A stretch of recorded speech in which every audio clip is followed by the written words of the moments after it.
1 hour a day. Just 1 hour a day. Set that aside. That's more than anybody else is doing. That applies to your art. It applies to the business side of your art and getting out there and connecting with people and actually building a career on it. It applies to just the songwriting. But I also want to say one thing I learned early on, it's okay not to hustle. It's okay that you didn't get anything done. You're still building that habit.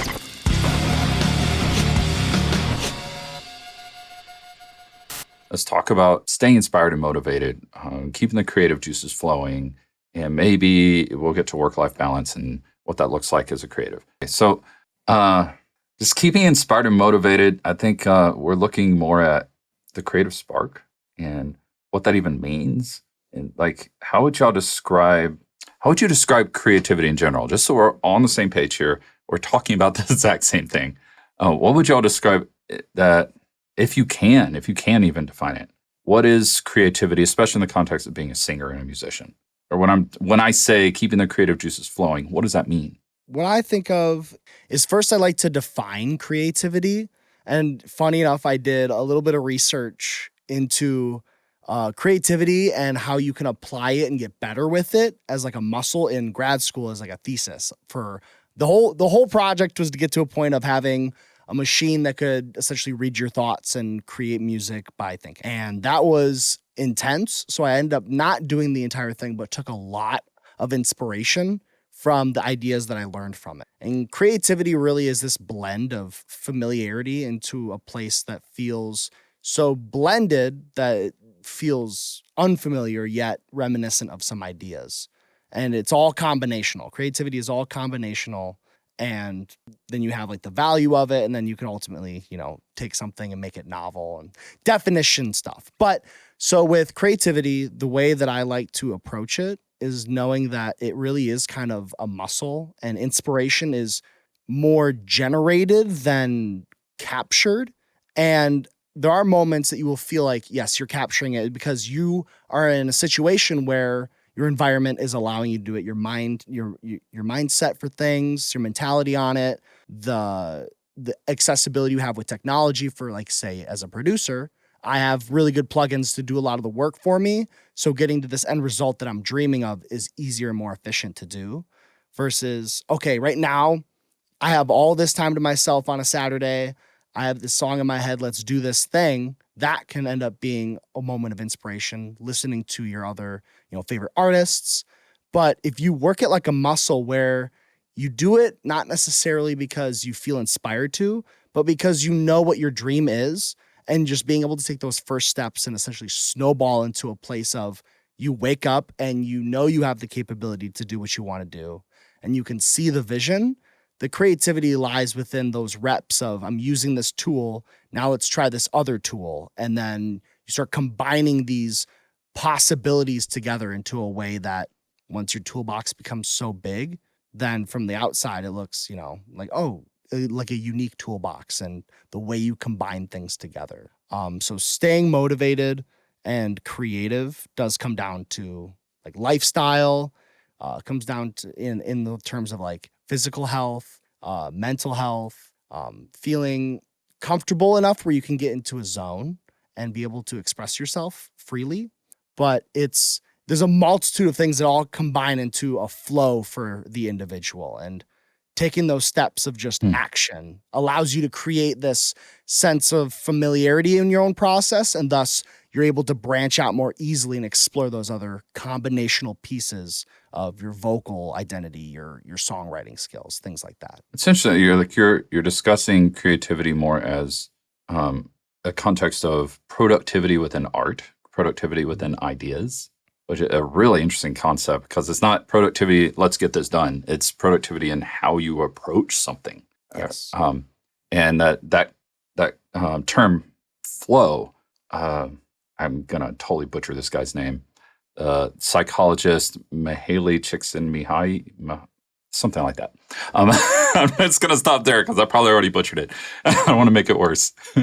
But so he co-founded Positive Psychology and really talked about that flow, and that took off in the business world. That term of flow, of being in a state of mind where everything's just flowing, everything's just kind of in the zone.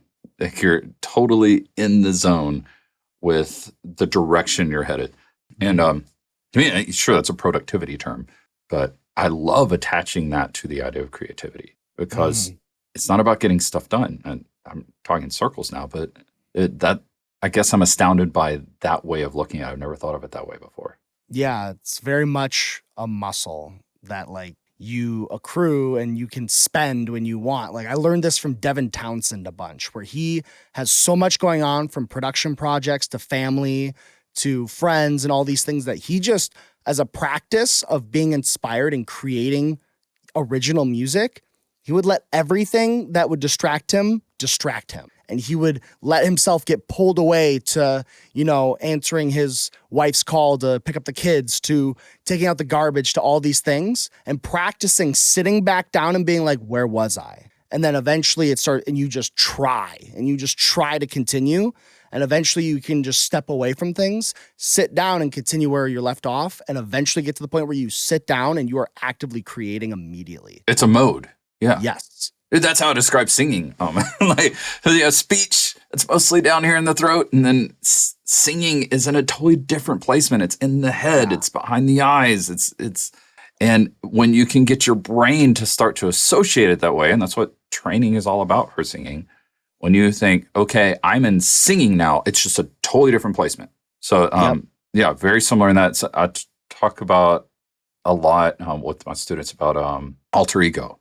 And how Todd Herman's book, Alter Ego, and how he talks about that stepping into a role with even little rituals like putting on your glasses, which I know I've said this so many times and I wrote about it so many times. I don't have to restate everything here. But when he found out from Martin Luther King's widow that Martin Luther King Jr. used to put on glasses so he felt more confident and could write these speeches and talk to people, that's what he did. He always saw people with glasses as smart, so he put on glasses, and that helped him get into that mode for work. I have a student who puts on a ring made out of rock. He doesn't wear jewelry. So he puts on this ring made out of rock when he goes from musical theater into singing a rock concert because it puts him in a different state of mind. Mm-hmm. So that leads itself into creativity as well. But that concept of just the practice of stepping into flow and stepping into creativity, I think having little rituals can really help you do that. But I don't want to go deep into that yet. We'll probably get a lot more into that throughout this podcast. But Matt, I want to allow you time to speak on creativity and how you see creativity and approach it. Well, I mean, just like going off of what Drew was just saying, you brought up a really, really important point that, you walk away, you allow the distractions to come in, and you allow that to happen because at the end of the day, like life is always going to happen. There's always going to be something that's going to get in the way. And in a perfect world, we would love to lock ourselves in a room and just, walk out with a whole album worth of songs they're all bangers. No, that's not going to happen. Life is going to constantly get in the way. And I think it's more important as a creative to learn how to deal with the distractions, let them happen, and get back into it. It's more important that you get distracted, come back, sit down, and continuously work versus saying the distraction happened. Great. Now the juices stopped flowing and now, everything's ruined. And it's not ruined. I really like how you expanded on creativity. I didn't actually have a super in-depth answer for this, but that was really profound. For me, I think of creativity as the ability to take pre-existing rules or pre-existing processes, apply your own take on them, and still get the result that was needed, or something even better. The ability to take something that already exists and turn it into something else. That's as simply as I feel I can put it. It's all relational. You're 100% correct. It's all stems from some source. Right. And it's not always going to be amazing. It's not always, and it's half the time it might not even work. Most of the time it's not going to work. Actually, I think that's really important to state that 90% of the time, I always say 90 when I mean the majority, but we'll say the majority percent of the time, it's not going to work. It's gonna be a failed process. Especially in the beginning. Absolutely. But you need to fail. You need to take that and say, okay, that didn't work. Okay, what can we do to make this even better? That's where you create something even better. Ed Sheeran, one of his quotes, something he's talked about was he writes a song every day, or at least that's what he used to do. I don't know if he still does, but he writes a song every day. He gets up and he writes one song. And he said, if you write a song every single day for a year, you got 365 songs, and odds are at least 10 of them are going to be good. You're probably going to get at least 10, but majority of them are going to be crap. And that's okay, because you take the bad songs and you expand on them. Yeah. Like Dave Grohl said about writing 1,000 terrible songs to get one good one. Exactly. But he kept those in his repertoire so that he pulled out the good ideas to create new songs. Yeah. Yes. There's always something that you can pull out of failure, and not failure per se to say like, oh, this thing is a failure, that means no. But like, if something just didn't work out, that's fine. I always think of those. That's how you learn. Yeah. You learn by failure. I see these like videos, and it's not to do with music, it's about pottery, but I'll see these people who are they're making pots, and all of a sudden like the tiniest little thing happens, and then just go and they smash it, and you have to start over again. But that's cool. I think that's really inspiring, because it's like you put all that work into it, and then all of a sudden something went a little wrong, and it's like, okay, let's try again, but let's take a different approach, and then you adjust slightly, and so Yeah, you're not frozen. Yeah, You're moving forward. always moving forward. 100%. Yep. 100%. And I wanted to touch on one thing that you were mentioning in the beginning there, Matt, with like the going on that distraction piece. Like an example that I've experienced was literally last night writing a song with my buddy, other Matt. But so we were writing a song and we got pretty far on a piece that we were really happy about. And then my girlfriend needed me at that moment. So I immediately was like, I'm going upstairs. I'll be right back. I go up, have a discussion. I come back downstairs. And what we talked about immediately became the lyrics that I wrote about, and it continued the flow. It became the experience, because everything, like you've mentioned as well, everything has a source. When you start to realize that it's all relational, combinational, however you want to define creativity, you can let this whole experience of life be the guide to your music inspiration. Now you have lyrical inspiration. And you just let the flow of life become the flow of your creativity. It's all is one thing. I had a student who used to do that, and it amazed me. The songs he would come in to that's when I was still doing like face-to-face in person. It just amazed me when he'd come in with different songs. That it's like, yeah, I was just sitting on the bus next to this lady and started wondering about her story, so I wrote a song about her. That's awesome. Okay, that was just because he rode bus. And he was constantly taking things like that. He watched the news and they had this story about this. Like, oh, that would make an interesting subject. What if I make a song about the zombie apocalypse based off this little thing about, this terrible thing happening in the world? It's like, that was really cool. Yeah. That I find inspiration in different ways. I find inspiration from story or coming up with stories and then writing a soundtrack to it. I really like doing that. Even though I've never fully developed the story, I write music to those different scenes in my head, That, and I think that's another really good point to bring up is oftentimes when you're, especially with songwriting, like you're not always going to be writing about your own personal experiences.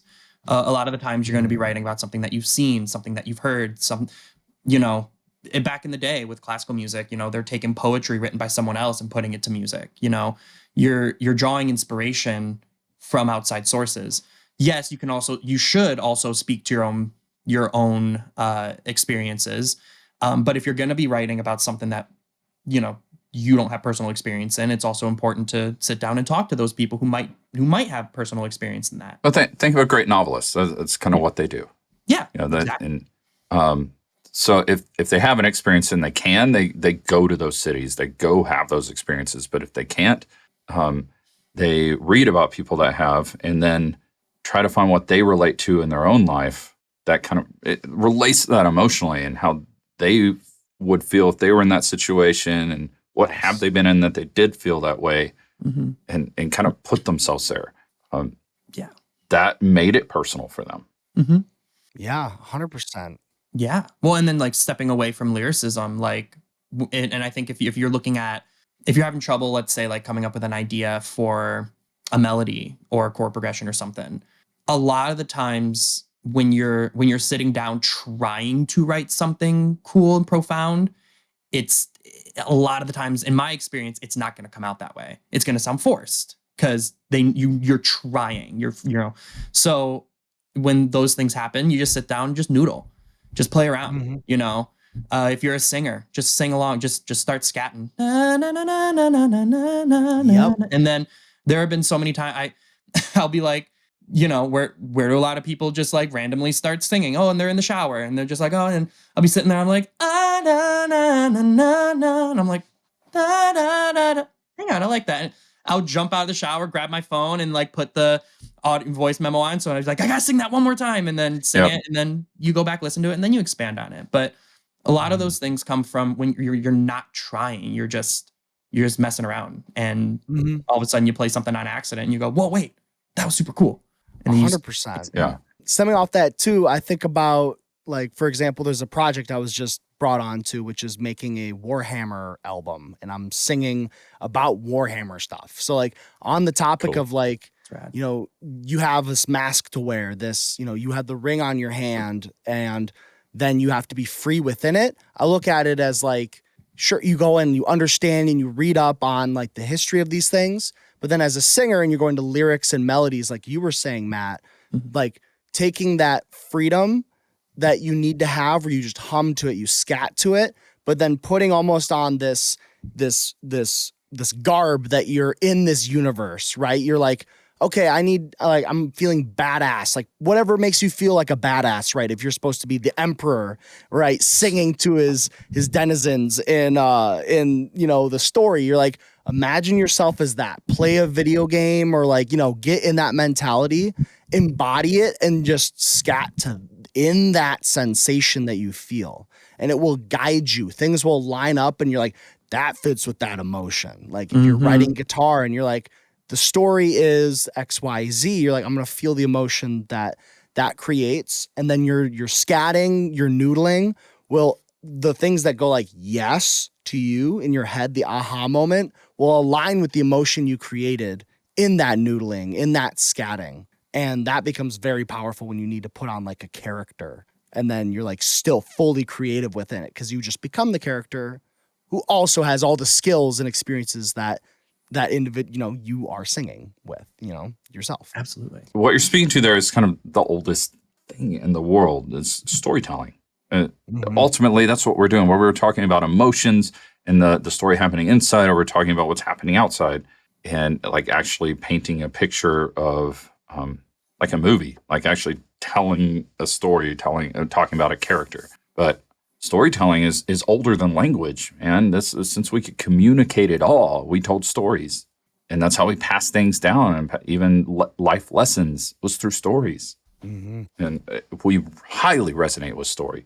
So that's something just to consider for anybody listening to this: is if you can get better at storytelling, even if you never actually tell a story, even though it's good for you to learn how to tell stories from your own life. If you're actually even just talking about what's going on inside of you emotionally, that's still a story. And to make it a story and to get better at telling those types of stories means you're going to connect with a lot more people. And it kind of flexes that creative muscle too. Okay. The way the way I learned about stories, and man, I cannot remember this guy's name right now or the name of the book, is about storytelling. And I've read a lot of stories, well, a lot of books about storytelling, not just for fiction, but for business stuff too. This one really stuck with me, even though his book didn't. This one thing he said, it's like, okay, so he's sitting in a room, everybody's introducing themselves by getting familiar, and this is a business setting. We're like, okay, what's everybody's favorite color?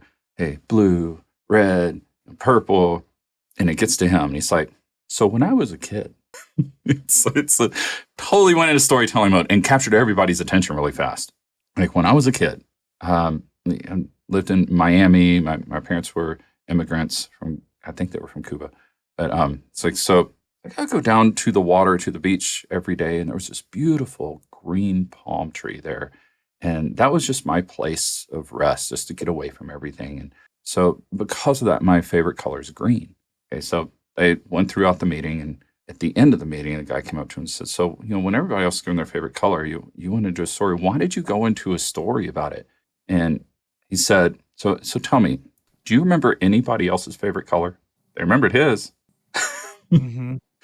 That story set it in their mind. They put themselves there and saw that green palm tree and remembered, oh yeah, his favorite color is green because of that story. Mm-hmm. It hits us Yep. on a different level. And I think, yes, there's the approach to creativity and the looking for ways of inspiration, which we're already saying can be found in anything. I guess that connection I'm trying to make here is that, yes, you can find inspiration in anything if you can find the story in it. Mm-hmm. What is that story? Make it up. Mm-hmm. Yeah. Have you ever sat somewhere?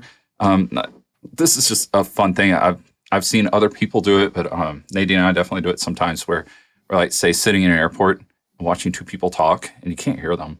So you just start making up what they're talking about. You know? Yeah. You create a story because it's entertaining for one, but that is a way to develop that creativity. And starting to look back in everything you say, is there a story you can put behind it? Especially if you're trying to make a point. Is there something you went through, or you know somebody that went through, or you read something, or it's even a fiction story that is something you watch. You want to connect with other people. Start talking about television shows. Yeah. There's a lot of people that watch those shows too, or that watch those movies as well. Mm-hmm. Like, Yeah. there's so many things we can go back to with that. And Yeah. I know I'm not doing a great job of it right now, but but it's still, I think we're telling pieces. I think we're telling those pieces of the story, and where to find those stories, I think is really, really useful. Mm-hmm. Yeah. Real quick, I want to let you know about our Rock Singing Success community. You want a place to discuss this topic further, or other topics, a place where you can improve your voice and your music career with courses and other resources, and even have a community of like-minded singers in rock and metal that are on the same path. Those that support each other, encourage each other along the way. Then join us at school.com/rocksingingsuccess. And that's SKOOL.com/rocksingingsuccess. And another example of stories in my own personal life of writing is I have this band Vecta where we do mostly like stadium rock. You think of like Van Halen, maybe mixed with like a little bit of jazz and like R&B. Like it's more like stadium rock, a little bit of shred, a little bit of, the familiarity of like Toto and Don't Hold the Line, that feel. And so in our new songs we're writing, we chose to write, instead of about a person or a relationship, which we usually go with, we started to challenge ourselves with our story writing and our storytelling and lyrics with writing about a place. Like we always talk about a person. What about a place? So we started writing about a place. And then the story behind it was, oh man, like what if we always wanted to go to this place? Let's write about it.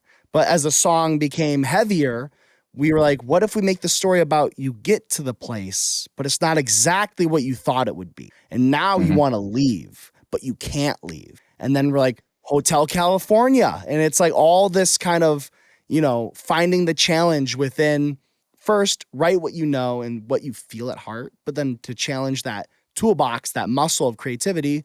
Instead of writing about the person or the thing you always write about a whole different like noun, go put it that way. But like, person, place, or thing. Like you start looking at other ways of expressing these stories, and then you can thus develop your storytelling skills in that process and write new music from new places. Got me thinking of like an idea where you could just like put like person, place, or thing, and you could put like have 3 die and like write out like a person, place, or thing or whatever, and just like throw them out.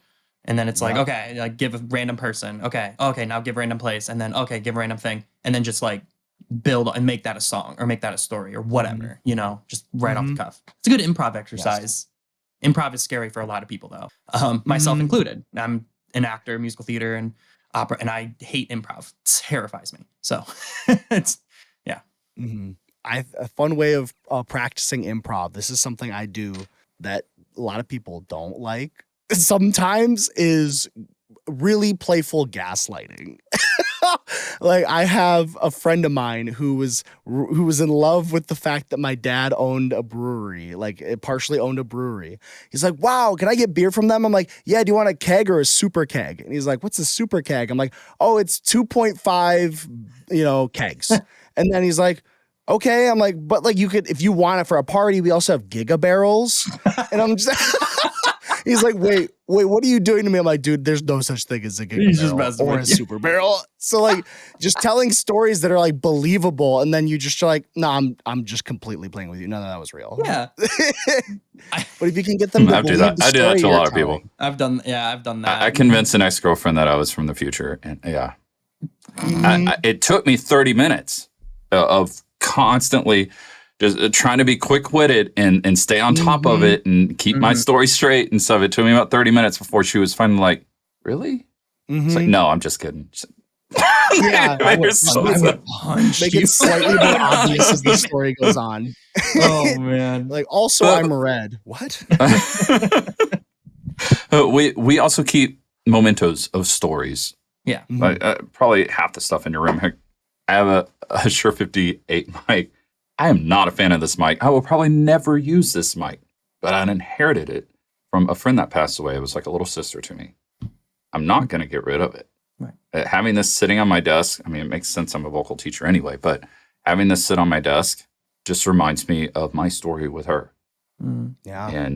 and who she was and what she was about and how I helped her achieve things as well and how she encouraged me. And that, like, there's so much story behind that where I can look at this mic and think of at least 20 stories off the top of my head of conversations her and I had that will inspire me to go there with other stories. Yep. That's The powerful. mic behind me is the same way. That's from her as well. Mhm. But, I'm not a fan of. I would have never bought that mic myself. Put it that way. But because it came from her, I found a way to make it where I like it. Yeah. I found the gear I needed to add to it to make it sound how I actually want it to. Yeah. And so, and there's a big story there. There's a big story there. I don't want to go into that because I know it'll just get depressing. So, but I do want to say there's also the aspect of, and the things you do, we've been talking so much about creating music, creating stories in our lyrics and in the songs that we're writing. Well, if you're an artist and you want to establish yourself and connect with others that way, you have a story to tell. You have a story. If you don't tell that story to others, they're going to make one up for you. They're going to figure out how to relate to you and make up a story around you. And I remember the first time the Silent Still was interviewed by a radio station, and they had interviewed another band just before us. And when we got there, the DJ was like, "So this other band just left," and they're like, they found out that we were interviewing you guys. Like, "Oh man, oh dude, you're interviewing Draven. Oh, he's gonna blow your mind, man. That guy's like way out there." Like, I don't know them. I've never met them. Okay. Wow. Okay. Whatever. So I had a reputation, then realizing it's okay. I kind of need to take control of my reputation here, Right. Right. and actually tell my story.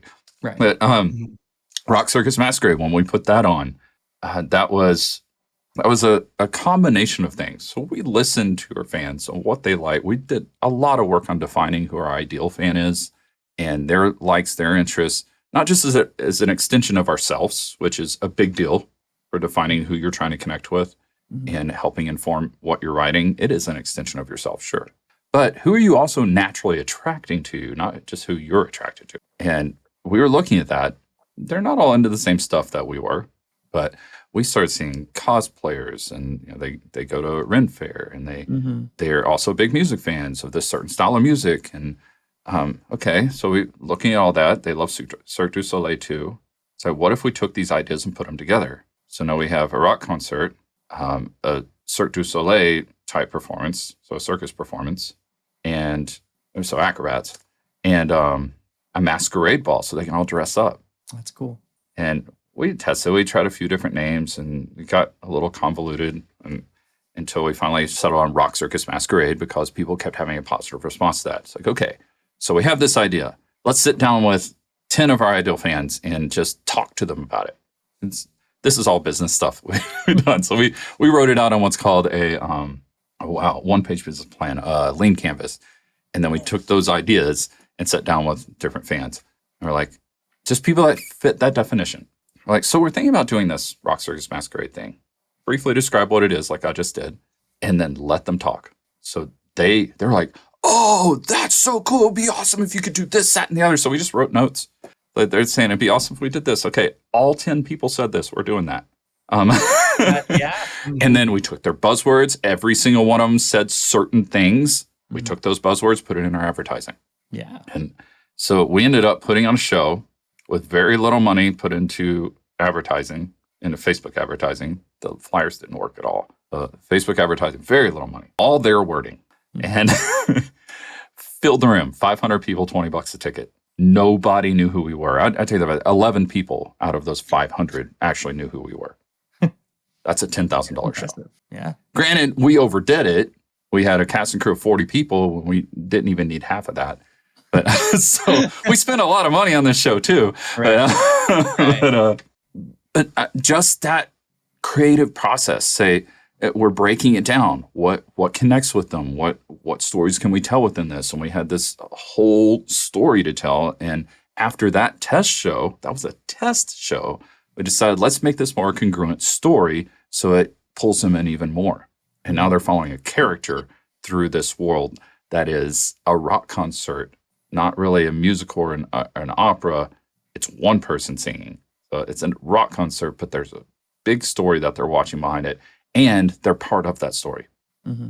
They're all dressed up as characters for it. Then a lot of tragedies happened, and we didn't actually get to do that show. But we'll see. Yeah. We'll see if we can make it happen. There, quite a few things fell apart, but we're still going to do it. We have other things that we're working on like that too. Like, how do we tell these stories? How do we take my partner in the Silent Still, his band being in the Western Music Hall of Fame and having like the top Western like cowboy band in the world, and meld that with what we're doing in the Silent Still, which has definitely been more metalcore and more the metal and hard rock side of things and progressive, and it's heavier. How do we meld those two things? Well, what are our fans like? Oh, they like ghost stories. We just put out a bunch of random stuff. It's like, they like ghost stories. Let's do sitting around the campfire telling ghost stories with music. So we have tell a story, play some music, and it's not going to sound like cowboys because I don't sing like that. So we have our own spin on these things. And we're taking all these old West ghost stories and putting them together. And if anybody else has this idea, go for it. Like if y'all think this is a cool idea or some spin on it, go for it. Use it. Mm-hmm. That's another thing I learned about creativity early on from my business coaches. Like, put the ideas out there. If somebody wants to run with it, great. More power to them. Help them. Yeah. Yeah, Absolutely. exactly. Start building community and spreading the ideas that you already are in love with. So, but we started building a narrative around who we are. Mhm. Like, we're storytellers in the Silent Still first, and then we write music that goes with that, which fits what I said earlier about how I like to come up with stories in my head and then write music for it.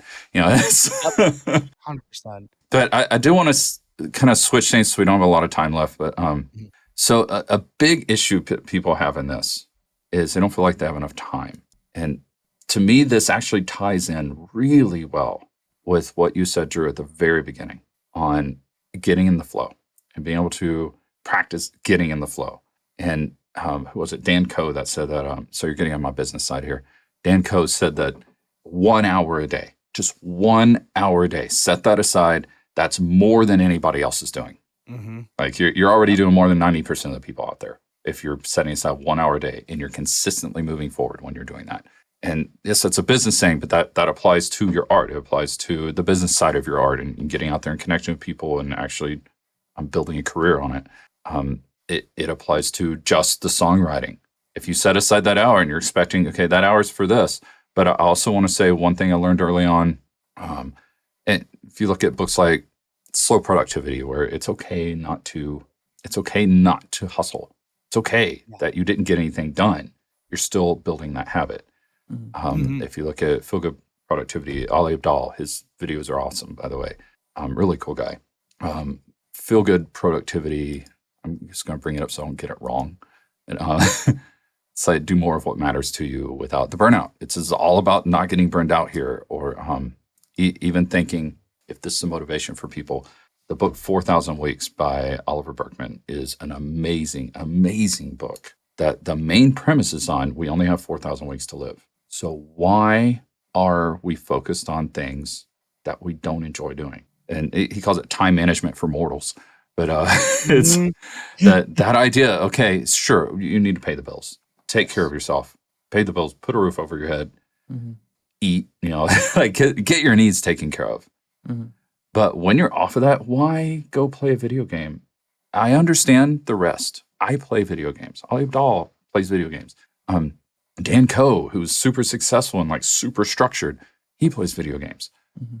I know a lot of very, very successful people that do. But when you have time off, if you don't need to just veg for a bit and let everything kind of relax, why aren't you doing the things you love instead of just going and doing things that don't matter? Rest is important. Schedule it. Make it happen. Yeah. Have time of rest. But I also want to say in that I'm the type of person I'm either on 100% or 10%. That's just the way I am when I'm working on stuff. So it's okay to go into that hour you set aside. Just knowing, okay, I've got to do it. Okay, I pushed it out. It's 10 p.m. now. I'm tired. I got to get up at 6 a.m. But I'm going to spend time on this. That's okay. Push it out, whatever. Spend some time. It may be horrible, but it's really okay to go up, say, I'm going to work on this. Baby steps. There's usually a lot of resistance that comes up. So just take baby steps. Hey, I'm just going to get started. Not, I'm going to write a whole song. You don't have to do that.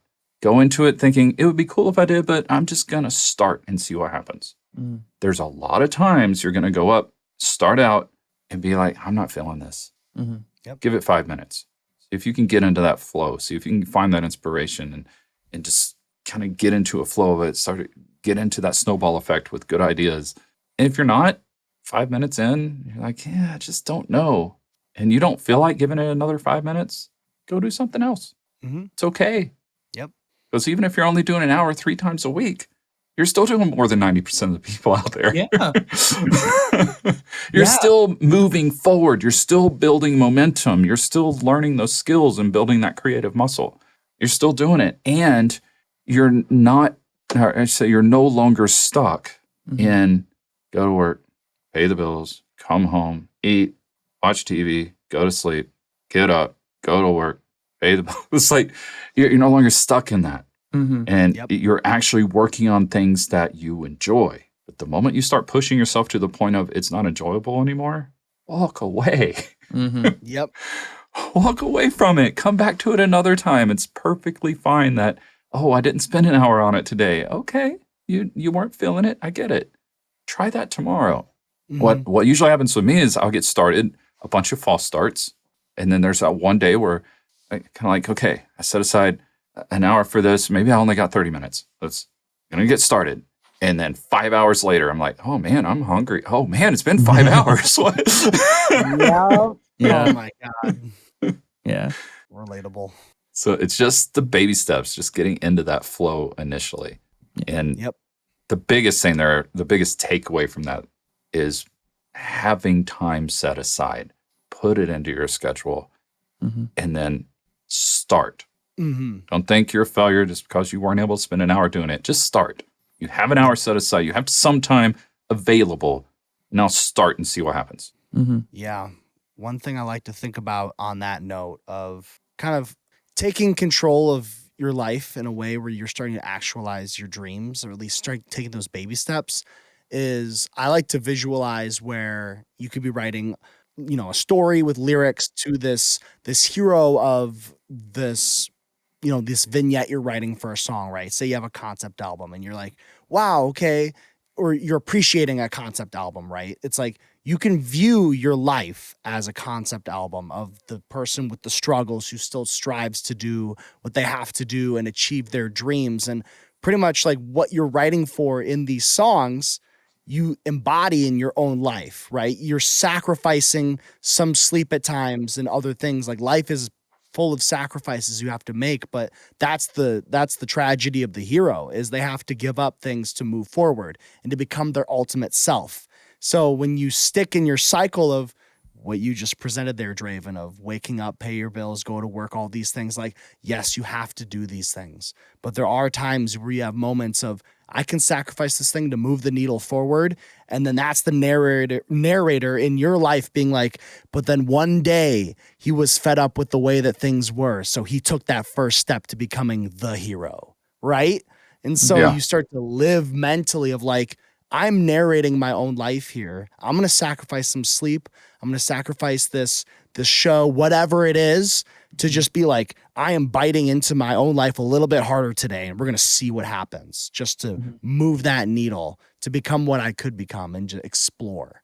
So I like to think and make relationships to my own life with the stories that I want to write for my music. Joseph Campbell's Man of a Thousand Faces. He talks about that. He's the one who came up with I can't say came up with it, recognized the hero's journey and how our stories, like even ancient stories, go through that journey and how it reflects our own life and how we all each individually go through that hero's journey. And you see that in Star Wars, Harry Potter, like most modern storytelling follows the hero's journey because we all relate to it. And that is like, so you're in a normal world. You don't necessarily like where you're at. You're called to an adventure. Yes. So you're called to do more, to do something more with your life than just stay in that normality. And I think we all feel that. Thankfully, some people have found jobs that they love. I was never able to. I had to create one, So we're all called to do that. Okay, so we meet a mentor that helps us cross that threshold. Even if they're only a little bit ahead of us, there's always somebody there that we look to. It's like, how do I do this? Oh, okay, this is how they did it. Let me try that. There you go. And we go through a lot of trials and failures. We go through, and this, I'm just saying the hero's journey here. We go through all these failures, and we learn and grow from it, and we build new skills because of it. And we have a type of death and rebirth of our own life here because we're no longer the person we used to be. We're in a totally different place now. And we're seeing the world differently now. That's the revelation. And then, so you basically end up facing the fear. You face the monster. You face the antagonist, even if that's from within. And then you defeat them. You atone for the things, the wrongs that you've done. You get the gift. You get the MacGuffin. You get the the thing that you've been seeking after, and then you return to the normal world again, a totally different person, and you start that journey all over again. Yep. So that's the hero's journey. We all go through it. And if you really want to tell a story, grab onto a piece of that and tell a story about it. Like if you really want to tell a story, if you really look for inspiration in that, grab onto a piece of that and say, where was I in my life that happened? What was I feeling? How would somebody else relate to that? And if not telling it for yourself, tell it about a character you made up. Johnny used to work on the docks, now they're living on a prayer. It's that's telling a story of someone else, but it was still the hero's journey. It was still a story we could all relate to, even though it wasn't. It's like, hey, you just ripped my heart out, and now you stepped on it, and now I'm going to rise up above that and be stronger. That's telling your own story. Yep. And when you start to embody that in your own life, then it's not really, I'm finding an hour a day every 2 days to work on things. You're like, I am making time for this because this is my story to do this and to explore my own life and see what I could become. Yeah, that's strong. That's really strong because since we are on that hero's journey, probably in different aspects of our life, on different hero's journeys, and you can identify where you're at in that. And there's one thing I learned in the studies I've done in my life. I won't go on to that because there's so much stigma around the different types of things I study too. I was just seeing where it all came from. But this one thing in all my studies that really stood out to me is you are exactly where you need to be to become who you're becoming. You don't need to strive to be someone else. You're right where you need to be right now. Start there. Yep. Absolutely. You have anything to add, Matt? I know I've been talking the last 10 minutes a lot. No, you're good. I mean, you kind of just got everything that was here, so I don't really have much. No, you got it. I love that you brought up the hero's journey, Drew, because that is everything about story. Yep.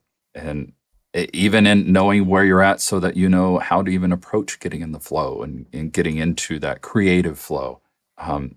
And how to use stories to move you through that flow, how to use stories to do creative problem solving. It's these things relate to all these other things. Like when you're facing an issue, there's probably somebody else that faced the same issue, maybe in a totally different field. But what they did could be translated or applied directly to what you're trying to do. That's why the past 15 minutes I've talked a bunch of business stuff. It still directly relates to creativity. Yeah. Take that and build a music career out of it. It's the same thing. You've got a story to tell, and other people are the ones that help you get there. And you've got to connect with those people. You got to find those mentors, find the allies along the way, and defeat the monster that is really not the industry against you. It's actually something inside. I call it the big hairy monster that's just keeping you from getting where you want to be. That if you just shaved it, you realize all it was hair. You know, Being complacency. that darkness is, turn on the light. That's really all it takes. So we're afraid of something that's probably not even there. And if it actually is there, somebody's already taken that journey and shown you the path to get through it. Yeah. Anyway, all right. Anything to add, guys? Cool. All right. No. And hopefully this discussion continues on our community. Let's see. So our school community, skool.com/rock scene success.